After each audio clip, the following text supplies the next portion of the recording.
በማህበራዊ ሚዲያ በተለይም በቲክቶክ መድረክ ላይ በምትሰራቸው ስራዎች የምትታወቀው ባምቢ ሀበሻ ወይም ሀና ግዳይ ሰሞኑን ከተለያዩ አቅጣጫዎች እያስተናገደች ላለው ከባድ ትችት፣ ውግዘትና ጣት መቀሰር ወደ አሳሳቢ ስነ ልቦና ቀውስ ውስጥ የተከተላት ይመስላል።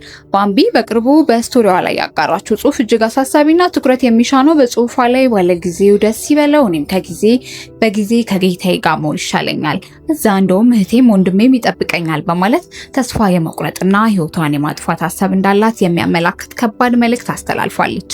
በተጨማሪ ባጋራችው ቪዲዮ ላይ በከፍተኛ ብስጭትና ቁጣ ውስጥ ሆና ለተቺዎቿ የተስፋ መቁረጥ ምላሽ ሰጥታለች።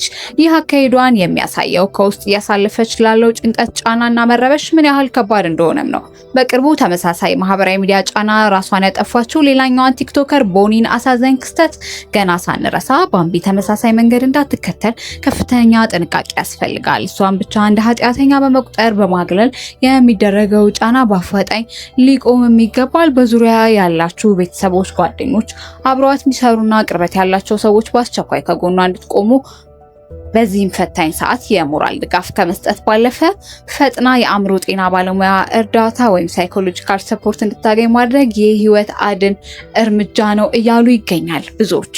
ውድ ማል ቲቪ ቤተሰቦች በማህበራዊ ሚዲያ ላይ የምንሰረዝራቸው ትችቶችና የምንሰጣቸው ፍርዶች የሰዎችን ህይወት ከየትኛው አቅጣጫ መጥቶ እስከ ማጥፋት ሊያደርስ የሚችል ከባድ ተጽዕኖ እንዳላቸው በተደጋጋሚም እያየን ነው። በምናባዊ ዓለም ጀርባ እውነተኛ ስሜትና ህይወት ያላቸው ሰዎች መኖራቸው ሊዘነጋም አይገባም።